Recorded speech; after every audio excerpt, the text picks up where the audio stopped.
हम्म हम्म। ठीक है, घबराना कौन है ना। दूर से ले लो। बंद हो गया वो। पूरी पोजीशन दे दो ना।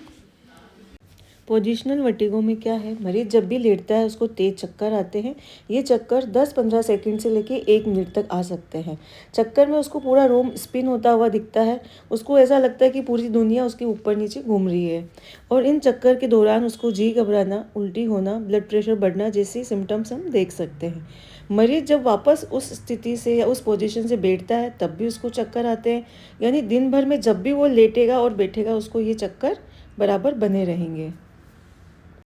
लाड देवी को क्या था, राइट साइड की पोस्टीरियर कैनाल का बीपीपीवी था। बीपीपीवी में क्या है, हमारे कान में 3 सेमी सर्कुलर कैनाल्स एक साइड में होती हैं, एक कान में होती है। उसी तरह से 3 सेमी सर्कुलर कैनाल दूसरे कान में होती है। यानी टोटल 6 सेमी सर्कुलर कैनाल्स हमारे कान में होती है। और यूट्रिकल भी हमारे कान का एक पार्ट होता है जो जस्ट कैनाल के नीचे की साइड में होता है। तो यूट्रिकल से कुछ कैल्शियम कार्बोनेट के जो पार्टिकल्स हैं वो किसी वजह से फ्री होके इन कैनाल्स में मूव करना शुरू कर देते हैं।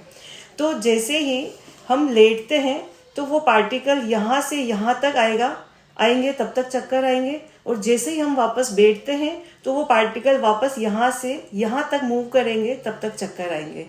तो बीपीपीवी या पोजिशनल वर्टिगो में क्या है कि इन पार्टिकल्स को हमको एक स्पेसिफिक एक्सरसाइज करा के वापस यूट्रिकल में लाके सेट करना होता है। तो पार्टिकल्स जैसे ही अपने हाउस में सेट होते हैं चक्कर आना तुरंत बंद हो जाता है। तो लाड देवी को भी हमने इप्ले मैनुअर, जो कि पोस्टीरियर कैनाल का एक एक्सरसाइज है, उसमें वापस से कैनाल से उन पार्टिकल्स को निकाल के अपने हाउस में सेट करने का होता है। तो लाड देवी को हमने एक ही एक्सरसाइज कराई और एक ही एक्सरसाइज से उनके जो चक्कर थे वो रिकवर हो गए हैं। और वो जो उनको एक डर बना हुआ था कि जैसे ही मैं लेटूंगी मुझे चक्कर आएंगे, क्योंकि 15 से 20 दिन हो गए थे, दवाई का कोई असर नहीं था, लगातार उनको चक्कर बने हुए थे। इवन उनको उठने बैठने में भी डर लगने लग गया था कि मैं लेटूंगी या बैठूंगी तो मुझे चक्कर आएगा। पर एक ही एक्सरसाइज से उनके चक्कर जो है ठीक हो गए हैं।